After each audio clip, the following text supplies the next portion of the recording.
Hi this is Nagu. Today நம்ம channel என்ன பார்க்க போகிறோம்னா வடகறி ரெசிபி தான் பார்க்க போகிறோம். நிறைய பேர் சொல்லுவீங்க டேஸ்ட் வந்து வரல. நானுமே கூட ஃபஸ்ட்டு செய்கிறச்சு டேஸ்ட் வரலன்னு தான் இருந்தேன். ஆனால் இந்த மெத்தடை ட்ரை பண்ணி பாருங்கள், சூப்பராக இருக்கும். ஃபஸ்ட்டு அதுக்கு வந்து கடலப்பருப்பு ஒரு 3 மணி நேரம் ஊற வச்சு எடுத்துருக்கேன். அது கூட காஞ்ச மிளகாய் உப்பு போட்டு நல்லா குறைன்னு அரைச்சி எடுத்துக்கலாம். தோசை தவாவில் வந்து பார்த்திங்கன்னா தோசை போலே ஸ்ப்ரெட் பண்ணி விட்டுட்டு எண்ணெய் விட்டு நல்லா வேக வச்சு எடுத்துக்கலாம். அது சூடு ஆறுனதுக்கப்புறம் வந்து பார்த்திங்கன்னா நல்லா நல்லா இட்லி உப்புமா போல் புட்டு விட்டுடலாம். அதுக்கப்புறம் வந்து பார்த்திங்கன்னா நான் 2 பெரிய வெங்காயம் கட் பண்ணி வச்சுருக்கேன், ஒரு தக்காளி கட் பண்ணி வச்சுருக்கேன்.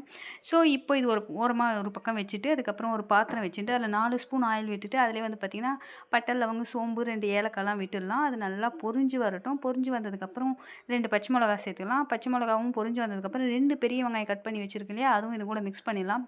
வெங்காயம் நல்லா வதங்கி வரட்டும். அதுக்கப்புறம் வந்து பார்த்திங்கன்னா இஞ்சி பூண்டு சேர்த்துலாம். இஞ்சி பூண்டு இப்போ அரைச்சி எடுத்துகிட்டு வந்துடுறேன். ஸோ இஞ்சி பூண்டு சேர்த்துட்டதுக்கப்புறம் அதனோட பச்சை வாசனை போகிற வரைக்கும் வெயிட் பண்ணிவிட்டு 2 சின்ன தக்காளியாக இருந்தால் 2 சேர்த்துக்கலாம், பெரிய தக்காளியாக இருந்தால் 1 சேர்த்துக்கலாம். ஸோ தக்காளியோட மெஷர்மெண்ட் இது தான். அதுக்கப்புறம் புதினாவும் கருவேப்பிலையும் சேர்த்துட்டு நல்லா கலந்து கொடுத்துடலாம். எப்பவும் சொல்கிற போல தான் தக்காளி சீக்கிரமே வதங்கி வரணும்னா உப்பு சேர்த்தணும். உங்களுக்கு உப்போட அளவு தெரியும் அப்படின்னு நினச்சிங்கன்னா உப்பு வந்து சேர்த்துங்க.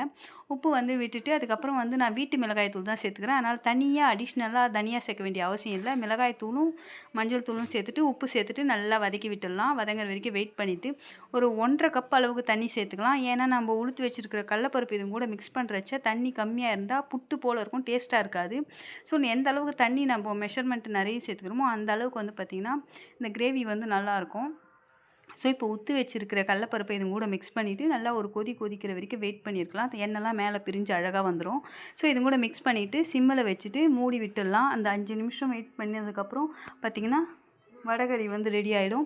இப்போ வந்து பார்த்திங்கன்னா வடகறி வந்து ரெடி ஆகிடுச்சு. இந்த மெத்தடில் ட்ரை பண்ணி பாருங்கள். நீங்கள் அதுக்கப்புறம் எப்பவுமே சொல்ல மாட்டீங்க டேஸ்ட் வரல, ஹோட்டல் ஸ்டைல்லே இருக்கும். ஸோ ஃபஸ்ட்டு எனக்குமே கூட அப்படி தான் இருந்துச்சு. அண்ட் தேங்க்யூ ஃபார் வாட்சிங்.